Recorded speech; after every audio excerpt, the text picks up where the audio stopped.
If it costs you your peace, it's too expensive. When has that advice held true for you? By Ask Reddit. Ever fight over a parking spot and win, and then realize as you are walking away from the car that it will be left unattended for who knows how long? I've never understood people getting so worked up over a parking spot unless it's in the city or something like that where parking spots are rare and you may have to walk an hour to get where you need to go. On my college campus they used to sell competitive parker signs at the bookstore. There was minimal parking on campus. They did build one large parking lot just off campus, but it was a lot, not a parking structure, so the farthest spots were far out. Also, they routinely sold many more parking passes than they had spots for. Spots were hard to get. People would wait 20 minutes for a spot to open up. Who got intense? ETA wouldn't have been so bad if the US has decent public transit, but women shrugging. A friend of mine went to school at the local university, which was located in our city's downtown as so many campuses are. Really terrible parking situation. He would park a couple miles away and ride his bike the rest of the way to class. Then his bike got stolen. The end. College classmate of mine got his bike, his only means of transportation at the time, stolen from doing something similar. He lived about a mile from the campus, so just rode to school. When he replaced his bike, he got permission to leave his bike in one of the classrooms. It was kind of surreal to see him walking it down the halls every morning, but it worked. I found a Razor scooter near a dumpster on campus, so I adopted it. Even rode it in buildings and never got yelled at. Really elevated my status from, I think my ta smokes WD, to, my ta definitely tokes before class. He dropped out and became a street walker. Then his legs got stolen. Our school had stickers that said, "If you see my professor, tell him I'm still looking for a parking space." It wasn't bad my freshman year, but then the college started taking away parking lots to build new buildings. Winning arguments on Reddit. 9 times out of 10 I just let it go, because otherwise I will literally spend all day on a pointless argument with someone who doesn't even have a face. For me, it's all about the stubbornness to entertainment ratio. If I'm going to be arguing online with some other asshole, I damn sure better be enjoying myself, or else it's just not worth it. If I ever get into an argument where literally the only response I can make is "Wow, you really are a dumbass, aren't you?" it's time to move on. At that point, one of two things has happened: either I lost but am too emotionally invested to admit it, or the other person is so utterly blind to the logic of the situation that literally any argument will be met with a fatuous, surface-level dismissal. Got better things to do than that. It's hard to win an argument against a smart person. It's impossible to win an argument against a stupid person. Never get in a fight with an irrational person. They will drag you down to their level and beat you with experience. Wow, you just described my entire relationship with my mother. Ha. Reminds me, if I have the time, I'll take a rude phone call and entertain the POO out of myself by giving the jerk answers that don't make sense or cause them to get angry by my non-participation. You owe us $50 and you better pay now. Oh, so you're going to send me $50? No, you owe US $50. Are you sending me the money by check? By PayPal?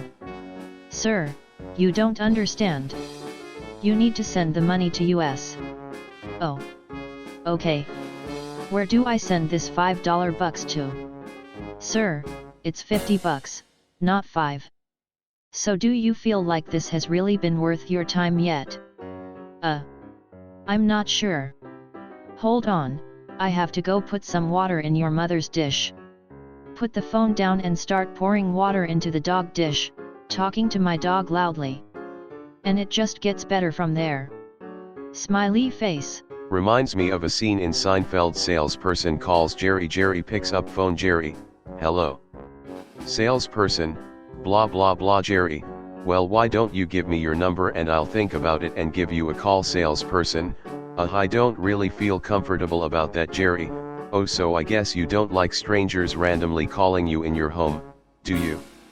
Shame that all the scam callers nowadays are bots, at least in my area. This sort of thing was fun. In my area they are constantly evolving, lol. It used to be real people, then it was robots. Now it's real people immediately followed by an obvious robot / recording. I usually am pretty good about dodging them, and if I have the slightest belief that it could be a scam call, I answer and stay silent, then just wait to see how the other person reacts.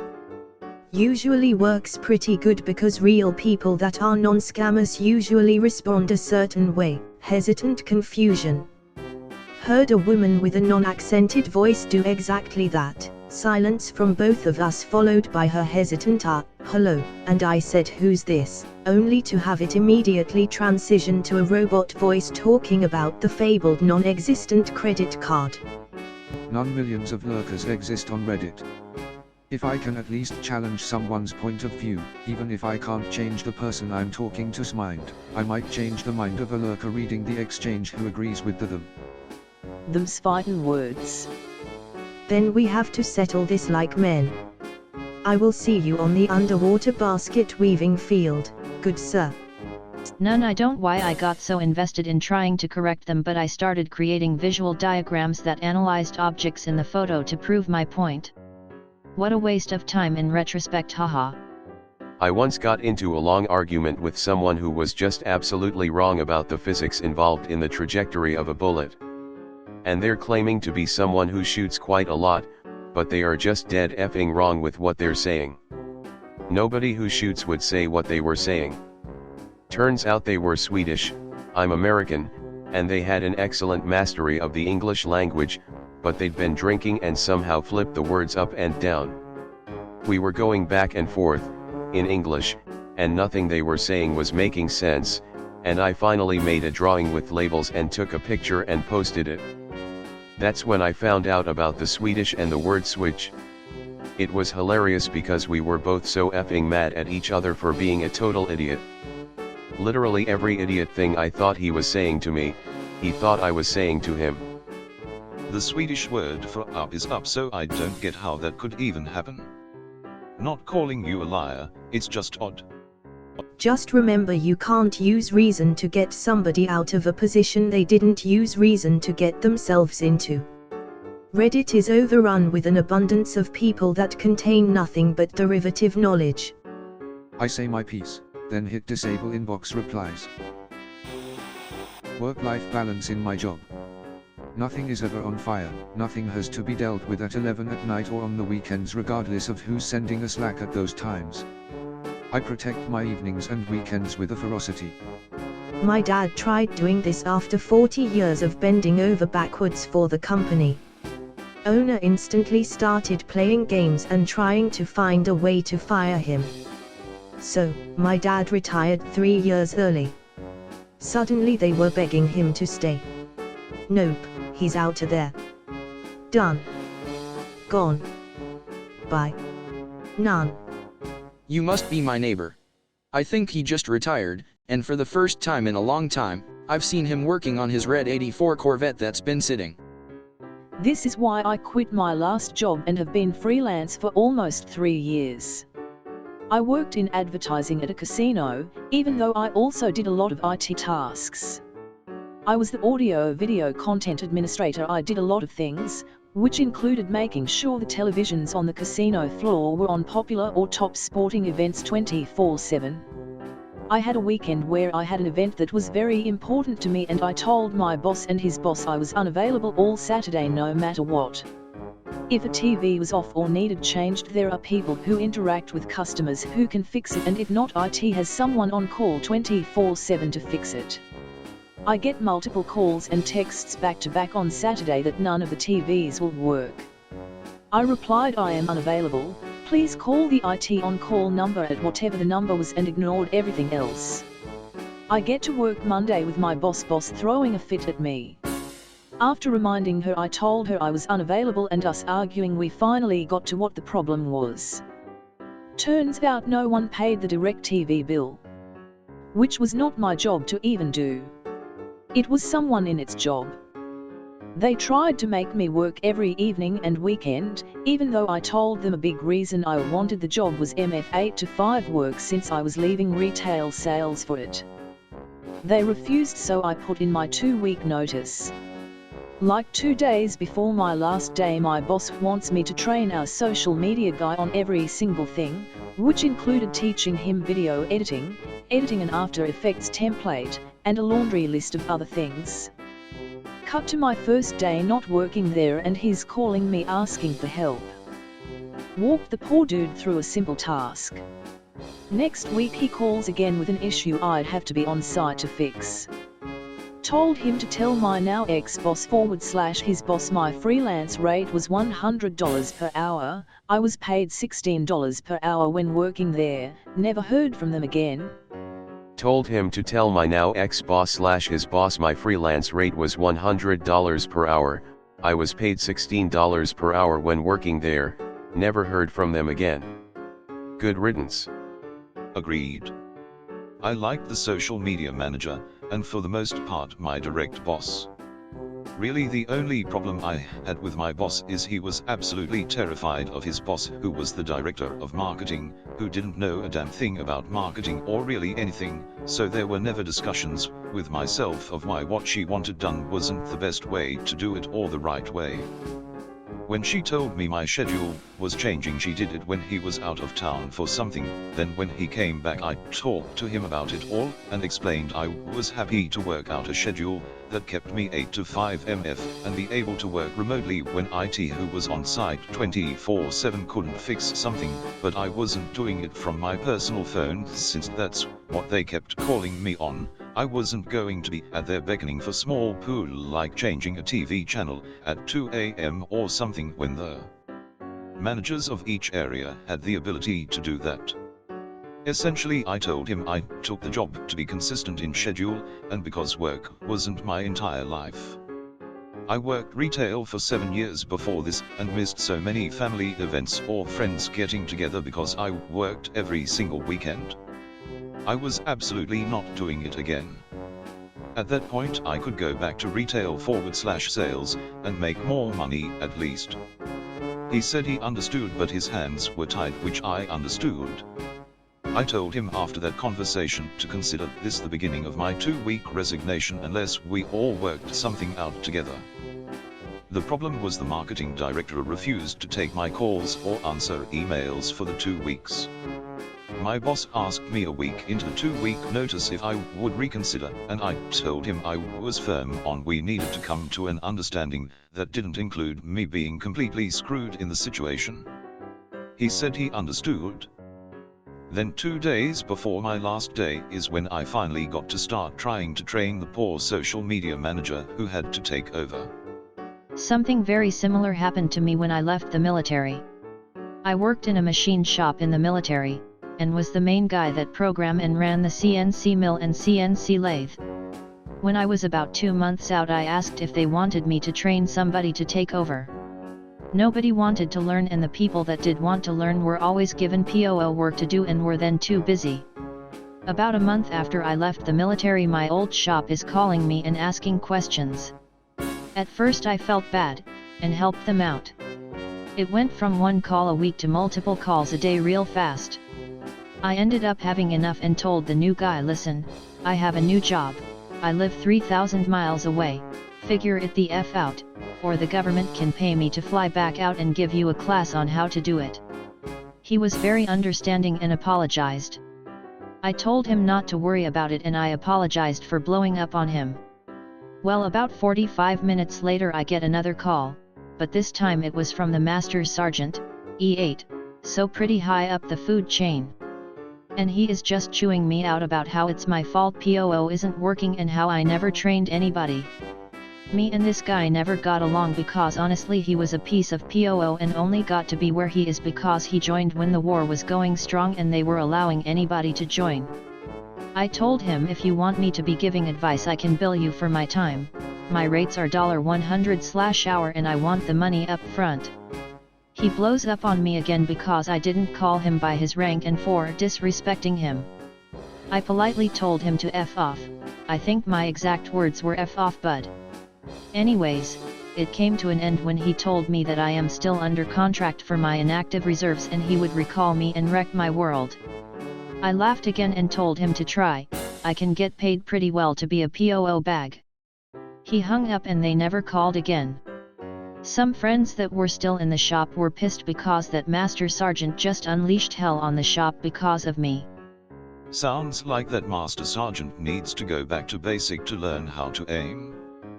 That's just how that guy was and why him and I would get into when I was on my way out. He thought that just because he had the rank, he could do whatever he wanted, including scrapping 32 brand new Snap-on toolboxes because they were defective. Holy POO 32 Snap-on toolboxes? That's some serious dollar. Scrapping means declaring then bad then loading them in back of my truck.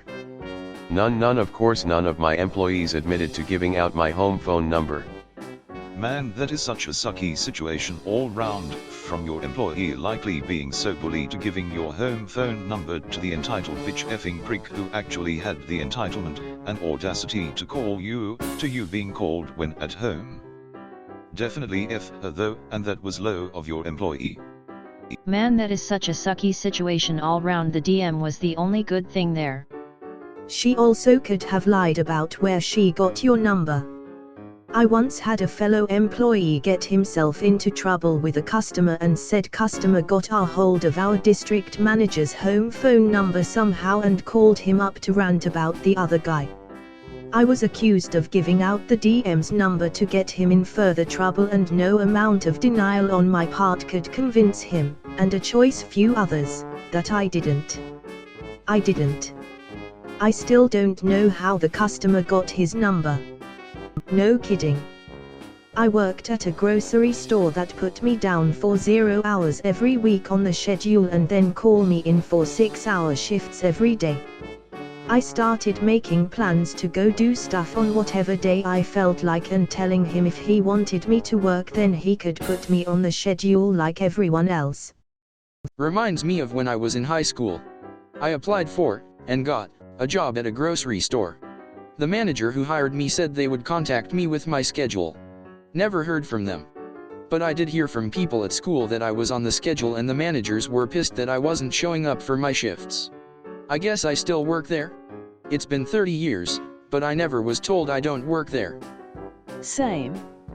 Workers with a good work-life balance make better workers. It's one negative externality I am seeing with WFH. There is an expectation of constant availability, and replies. Yes, certain fields are 24/7, but I'm an accountant for an IT firm, there are very few, if any, emergencies. I stop replying after 6 p.m., shift ends at 4, and am not shy about not working weekends. I'm also unimpressed by weekend and late night emails from people and those who work so hard 6 days per week. Certain fields are 24/7, mind that certain departments work 24/7, not people. In any position, if your company expects you to be available 24/7, it's their F up. They should have hired more people to work in shifts around the clock. I'm a teacher. I don't respond to anything outside of school hours unless it's urgent. That's what keeps me sane. That's been my strategy for years and it's done wonders to my stress levels. The vast majority of emails are unnecessary and the vast majority of meetings could be an email. Yup. My co-workers wonder how I get it all done. Basically, I am on high alert at work. Working hard the whole day, getting everything done and getting ahead after that. Once my contractual obligated hours are over, they are over. Doesn't mean I won't ever reply to an email, text or call. But it's the exception, not the rule. Nothing is ever on fire, I work at the speed of me, is a stupid little phrase I've had to take on during school, or it'd kill me. Yep. Told that to HR during recruiting. He didn't like it. They hired me anyway. I learned the hard way when I did stay in shift for CNA work. I got to the point where I only had 10 hours off a week to go home and pretty much just sleep in my own bed. I did it for about a year, and after one shift I came home and realized that my marriage had really taken a hit and I had no peace in my life. So I told my job when I was leaving that I needed a schedule change or else I'd have to quit. They said they'd work on it, and I got home, literally had stepped through the front door, and work called asking me to come back and cover someone's shift. I reminded them what we had talked about before. I just left, and I was told, well, we haven't put in the request in our system yet, so you should still be available. I told them to F off and that I quit. They called me about 2 weeks later asking me to pick up a shift. I reminded them that I had quit 2 weeks ago, and they said, well, we still have you on our payroll, so do you want to work or not? I told them that I had better get my last paycheck from when I quit 2 weeks ago. Then there's the people who go, why don't you like working extra hours?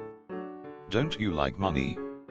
Like, yes, but I would rather be broke and happy than work myself to death for a couple extra bucks that will not make a difference at all to my entire financial situation. I have a life to live, not a job to work. I always joke with people when co-workers or bosses try the "don't like money" joke. I always retort, yes, this is why I budget, so I have plenty of it without being here 24/7. And answer. Budgeting and time management are two skills that are majorly underused. Sadly enough, mostly by the people that would benefit the most from using them. That's if they actually pay you extra money for the extra hours. Worked in transaction consulting for a while.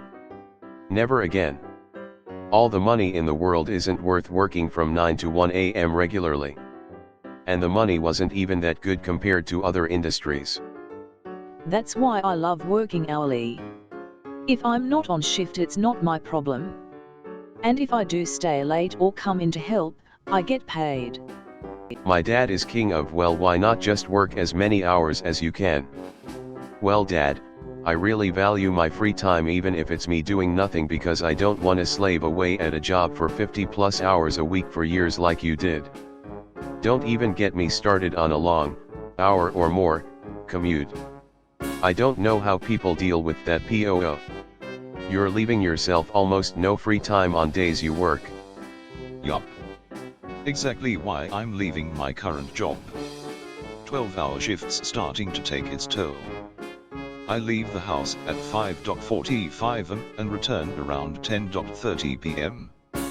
1 hour or so to eat, bath and watch TV, then sleep by latest 12 a.m. cause I need to wake up around 5.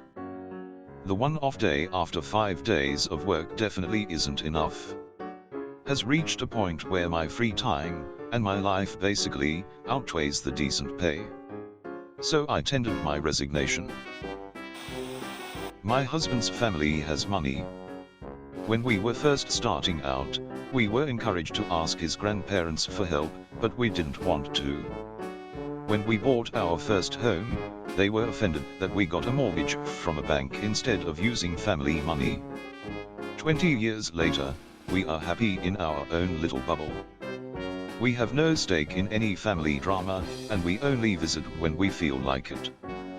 We don't owe anybody a damn thing, and even though it sometimes sucks to be the poor relations, the peace of mind is priceless. I am your complete opposite. My wife's family has money, not rich but not poor. My wife and I spent a long time never taking a dollar and building our own bubble. Never used family money. Recently we were in a position where taking family money to help buy our home was an option. Initially we rejected it, but eventually took it. We did it all above board, legal contracts, the lot. In the initial term it caused all the pain you so rightly avoided. Internal strife with my wife's siblings, over-involvement from mill and the like. It caused untold stress. This lasted 2 to 3 years. However, and here is the twist, it caused us to confront the underlying issues. What it exposed was the problem was never the money just magnified everything. In the long run it has brought us closer to the wider family, resolved some underlying issues and fully exposed some fundamental issues. If you asked me 5 years ago, I will take your path. Ask me today, I will take my path. Make the decision all over again, your path. Enjoy your peace of mind, you have earned it. Wow. I'm kinda jealous you actually managed to come out on top of this situation. I would love to tell you that it was our hard work, diligent planning and a direct result of my foresight. It was not though. It was a messy clusterf of emotions and issues, and we had no idea it would end where it has. But we take it as a win and go on with life.